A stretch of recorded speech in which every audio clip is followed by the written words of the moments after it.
He was born into a financial ecosystem approaching $30 billion, surrounded by palaces, sovereign land, priceless jewels, and an institution older than most nations. Prince Harry did not simply inherit wealth, he inherited access to a machine that converts tradition into power. Watch until the end, because you'll see the single royal asset that quietly generates over $1 billion per year, and how that engine shaped his entire life trajectory. The royal wealth machine he was born into. He was not born into money, he was born into a machine. Before Prince Harry ever earned a salary, signed a contract, or stepped onto a public stage, he entered a financial ecosystem valued at approximately $28 billion, a structure not built in decades, but across nearly a millennium. This is not private wealth in the conventional sense, it is sovereign architecture. Land, mineral rights, commercial real estate, historic estates, agricultural holdings, urban developments, all woven into a system designed to outlive individuals. Harry's inheritance was not cash, it was proximity to a permanent revenue engine. At the core of this engine stands the Crown Estate, an asset portfolio valued at more than $19 billion, generating over $1.4 billion annually in net revenue. This income does not function like a corporate dividend. It operates as a structural pillar of the British state, funding public expenditure while reinforcing royal relevance. The estate controls prime London real estate, vast rural land, offshore wind farms, and commercial developments. Every lease agreement, every urban redevelopment, every energy contract feeds into a system that existed long before Harry was born and will continue long after. Layered beneath that are the duchies. The Duchy of Cornwall, valued at $1.4 billion, provides independent income streams through agricultural land, residential properties, and investment holdings. The Duchy of Lancaster, worth approximately $860 million, adds further insulation. These duchies are not symbolic titles. They are revenue-producing entities with diversified portfolios structured to preserve generational liquidity. As a senior royal, Harry's lifestyle was indirectly supported by these mechanisms. The funding did not require market volatility, it required continuity. Then there are the symbolic assets that cannot be easily liquidated yet define perception of power. The crown jewels, estimated at $4 billion, including the 530-carat Cullinan diamond, represent more than gemstones. They are psychological capital. Displayed during coronations and state ceremonies, they transform wealth into spectacle. In monarchy, spectacle equals legitimacy. Beyond tangible assets lies the monarchy's most underestimated instrument, influence. The royal institution contributes roughly $2.4 billion annually to UK tourism, drawing millions to palaces, ceremonies, and historical landmarks. That is soft power monetized at scale. Harry's presence at public events was not merely ceremonial, it was part of an economic narrative that converted heritage into measurable financial impact. This is the environment that shaped him.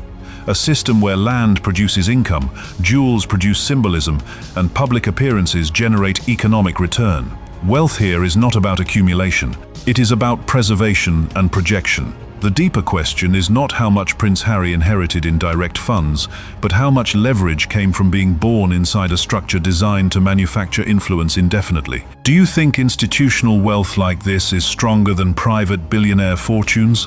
Or does modern capital eventually outperform royal legacy systems? Palaces, protection, and a childhood inside a billion-dollar bubble. Most children grow up learning where they are allowed to go. Prince Harry grew up learning where he could never truly be alone.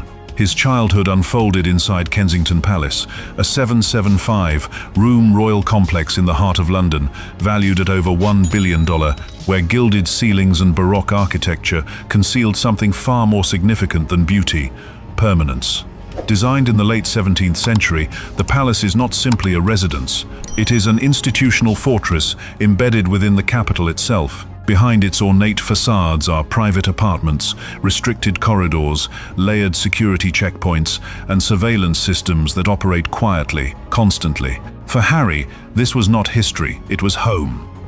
Every step he took within those walls existed under a framework of protocol and protection that most billionaires never experience. Summer months shifted the setting but not the structure. At Balmoral Castle, a 50,000-acre Scottish estate valued at approximately $140 million, the landscape stretched into forests, rivers, and controlled wilderness.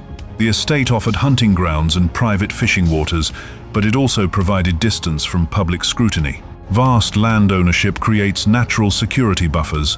The sheer scale of Balmoral means that privacy is not purchased annually, it is embedded into geography itself. Yet even in this rural sanctuary, armed protection remained constant. Discretion was engineered, not assumed. Then there was Sandringham Estate, spanning 20,000 acres and valued near $320 million, a property that blends aristocratic tradition with agricultural enterprise.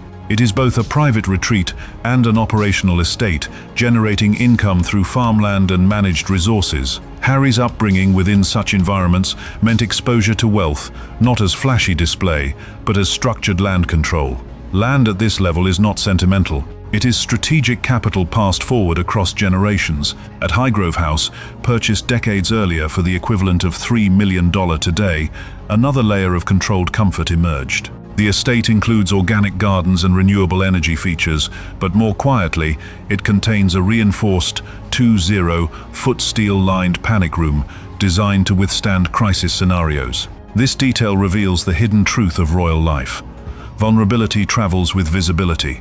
Security is not reactive, it is pre-installed.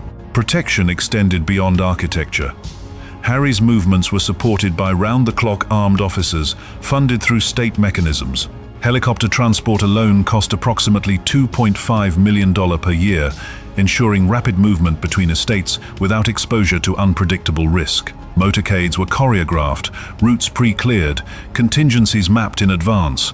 Even childhood spontaneity required coordination. What appears as fairy tale privilege from a distance is, up close, a life structured by surveillance, logistics, and calculated insulation. The palaces provided splendor, yes, but they also imposed invisible boundaries. Growing up inside billion-dollar estates offers extraordinary advantage, yet it also embeds awareness that power attracts scrutiny, and scrutiny demands infrastructure. And as he matured, the question became inevitable. What happens when someone raised inside permanent protection chooses to step outside of it? Elite education and the cost of royal grooming. Before he ever earned his own income, Prince Harry was an investment. Not in the corporate sense, not in the venture capital sense, but in the dynastic sense where education is not about grades, it is about grooming. From his earliest years, his schooling was calibrated to match the expectations of someone born inside a $28 billion institutional ecosystem.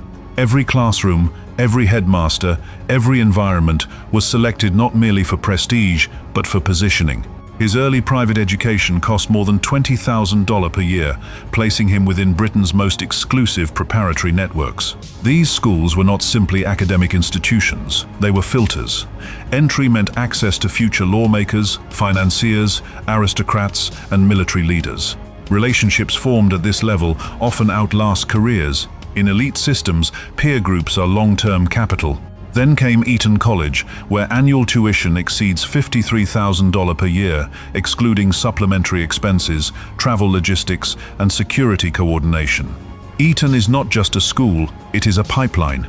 Prime ministers, cabinet members, financiers, and members of royal households have passed through its gates. For Harry, attendance was not optional tradition, it was strategic continuity. The fees were covered through duchy income streams valued in the billions of dollars, meaning the cost of education was not a burden, it was absorbed seamlessly into institutional revenue.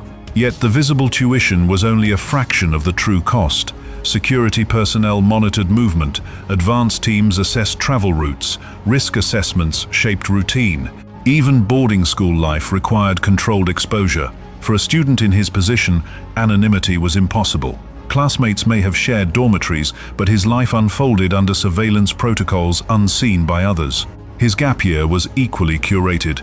Time spent on an Australian cattle station and in African conservation projects appeared adventurous, even humble. But behind the scenes, logistics required coordination, diplomatic clearance, private security planning, and controlled press narratives. These experiences were not spontaneous backpacking trips. They were structured exposure exercises designed to balance relatability with prestige. Daily life reinforced the same principle. Meals were prepared by professional chefs, often using organic produce sourced from royal estates. Travel between locations was facilitated through private arrangements that eliminated friction most families accept as normal.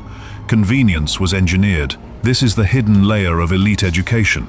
It does not only teach subject, it teaches positioning, it teaches restraint under scrutiny, it teaches how to exist inside wealth without appearing controlled by it. Every interaction becomes rehearsal for public life. But privilege at this level carries pressure. When the cost of grooming is measured not just in tens of thousands of dollars annually, but in reputation and legacy, deviation becomes risk. The system does not simply educate, it conditions. And conditioning, when paired with global visibility, creates a tension that cannot be ignored forever. Working royal years. Duty funded by duchy millions. From the outside, it looked like ceremony. From the inside, it was infrastructure. During his years as a working royal, Prince Harry operated inside a financial framework that most high-profile executives would envy. His annual personal support package stood at approximately $800,000, supplemented by an additional $5 million per year, allocated through his father's duchy income to cover official duties, staff salaries, travel logistics, and operational costs. This was not discretionary spending money. It was structured capital designed to sustain visibility, mobility, and institutional representation. His primary residence after marriage, Frogmore Cottage, underwent renovations totaling $3 million, transforming a historic Grade II listed property into a secure, fully modernized royal home. The upgrades were not merely aesthetic. They included reinforced systems, privacy enhancements, and internal modifications aligned with royal security protocols. When a residence belongs to someone carrying both symbolic and diplomatic value, renovation becomes strategic reinforcement rather than simple comfort. His working calendar reflected the scale of that investment.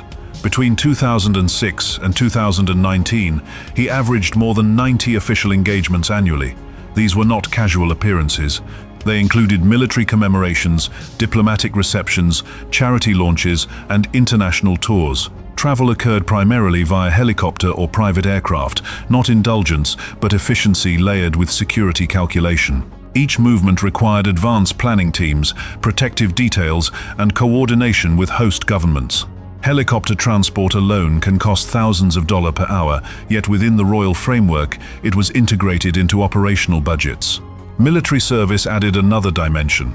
From 2005 to 2015, Harry served in the British Armed Forces, including 2 deployments to Afghanistan. His training as an Apache helicopter pilot required substantial investment in flight education, operational readiness, and equipment access costs absorbed by the Ministry of Defense, but representing millions of dollars in state-funded development. His service provided credibility beyond privilege, yet it also reinforced the monarchy's alignment with national institutions. Then came the founding of the Invictus Games in 2014, a project that shifted perception from ceremonial duty to purposeful initiative. Built to support wounded veterans, the platform required corporate partnerships, international coordination, and sustained funding. Years later, he contributed $1.5 million from memoir proceeds to strengthen its foundation. Philanthropy, in this case, intersected with brand positioning. The reality of working royalty is less fairy tale than disciplined performance. Every suit tailored, every speech drafted, every handshake photographed contributes to institutional continuity valued in the billions of dollars.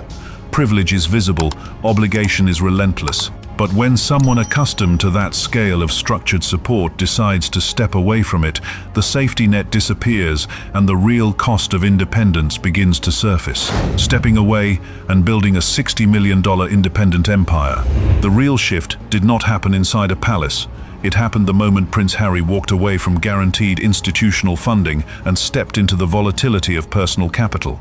In January 2020, the decision to step back as a senior royal was not just symbolic rebellion, it was a financial pivot. For the first time in his life, income would no longer flow through duchy allocations or sovereign structures worth billions of dollars. Independence required liquidity. Within months, he and Meghan purchased a $14.65 million estate in Montecito, financing roughly $10 million through mortgage leverage. The property spans 18,700 square feet across 7.4 acres, featuring 9 bedrooms, 16 bathrooms, a guest house, tennis court, pool, and landscaped gardens. Today, that estate is estimated at $29 million, effectively doubling in value in under 6 years. Real estate appreciation became their first independent capital win. But property alone does not fund private security, legal teams, and global visibility. Media became the new engine. In 2020, they secured a $100 million multi-year deal with Netflix, granting production rights for documentaries and scripted content. The scale of that contract signaled something critical. The monarchy's narrative could be monetized outside palace walls. Shortly after, a $25 million Spotify agreement expanded their audio presence, though it later concluded. The deals marked a strategic transformation from institutional brand ambassadors to private media entrepreneurs.